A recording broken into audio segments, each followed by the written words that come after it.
terbagi menjadi beberapa benua atau banyak negara. Dan kita, Indonesia, termasuk di dalamnya. Yang mau diangkat dalam tulisan ini adalah tentang perpecahan. Ya, memang tentang perpecahan. Sebut saja di Timur Tengah sana, Afrika atau bahkan di Eropa. Banyak bangsa-bangsanya yang terpecah dalam beberapa negara. Namun, apa yang terjadi pada negara kita adalah sesuatu yang tak disangka. Ribuan pulau yang berserak, suku dan bahasa bukanlah penghalang untuk menjadikannya satu entitas negara berdaulat. Meskipun kita pernah lama dijajah, tapi kemerdekaan diraih berkat darah dan keringat, bukan hadiah bersyarat dari penjajah.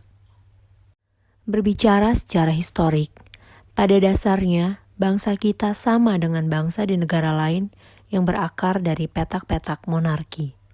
Bedanya, negara kita multi-etnis dan agama dengan kultur yang penuh warna.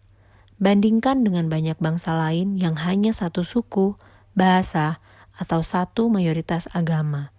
Tapi akar tribalisme, monarki, dan kekuasaan kolonial masa lalu membawa sekat teritorialnya hingga saat ini. Bahkan jika kita membandingkan dengan Australia yang masih berstatus protektorat Inggris dan belum sepenuhnya berdaulat, independensi Indonesia jauh lebih mencengangkan. Eropa bahkan tidak berbeda dengan Timur Tengah. Warisan masa lalu terbawa hingga sekarang. Banyak negara yang luasnya bisa dilintasi dengan jalan kaki. Terus, mengapa Indonesia berbeda? Bisa saja karena mungkin pemahaman tentang pengertian negara kita berbeda. Bisa saja karena latar belakang kita yang menimbulkan pemikiran bahwa yang namanya negara itu harus luas, banyak penduduk, banyak suku bangsa, dan lain sebagainya. Tapi, jika ia pun ada negara yang begitu kompleks seperti itu, cuma negara kita. Kalaupun ada negara seperti itu dan tetap bertahan tanpa perpecahan, ya cuma Indonesia, negara kita. Itu karena apa? Karena Pancasila. 5 butir pemahaman yang ada dalam ideologi negara ini begitu kuat ruhnya, hingga mampu membuat warna darah semua anak bangsa menjadi sama. Luar biasa. Betapa hebat pendiri bangsa ini dulu, hingga mampu menciptakan wadah yang sangat tepat menampung begitu derasnya perbedaan yang ada dalam bangsa ini. Atau ini memang karunia Allah, karena bangsa kita adalah bangsa pilihan. Dan dari itu semua, harusnya logika dan nalar kita mampu dengan jelas untuk menangkap apabila ada sinyal-sinyal buruk yang ingin dikirimkan ke bangsa kita supaya terpecah belah seperti negara-negara lain. Apa itu? Kekuatan bangsa kita yang jelas terlihat sebenarnya juga menunjukkan kelemahan terbesar kita. Artinya, jika ingin membuat bangsa ini terpecah belah, bertikai tanpa henti seperti negara lain, tumbangkan Pancasila. Dan itulah yang bisa dilakukan oleh mereka-mereka yang ingin hancurkan bangsa kita. Bukan tidak mungkin banyak negara luar yang iri atas kebersamaan kita. Lantas, melalui para pengkhianat bangsa yang jadi perantara ide busuk mereka. Pengkhianat itu menggadaikan negara ini kepada bangsa lain, menghasut dan memerangi bangsanya sendiri demi orang lain. Ibu Pertiwi berusaha dihancurkan melalui anak kandungnya sendiri, memanfaatkan ambisi buta kekuasaan segelintir orang. Para pengkhianat itu sudah kenyang, tapi masih rakus menghisap kekayaan. Tidak puas dan berupaya terus menguatkan kedudukan serta melindungi pundi-pundinya. Yang mereka manfaatkan adalah masyarakat awam yang hidup di bawah garis dari sisi ekonomi dan kemampuan.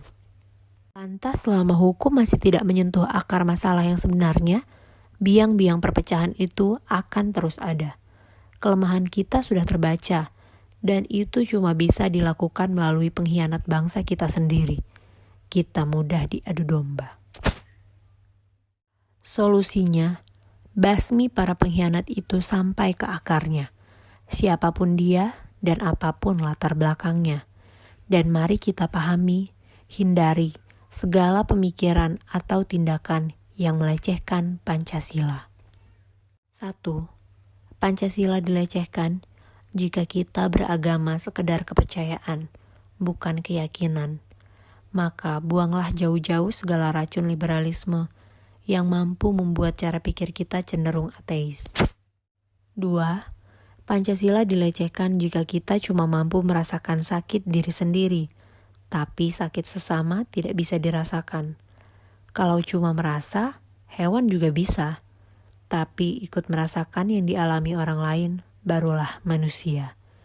Jangan mau berprinsip adab kita diganti dengan budaya luar yang cenderung kapital.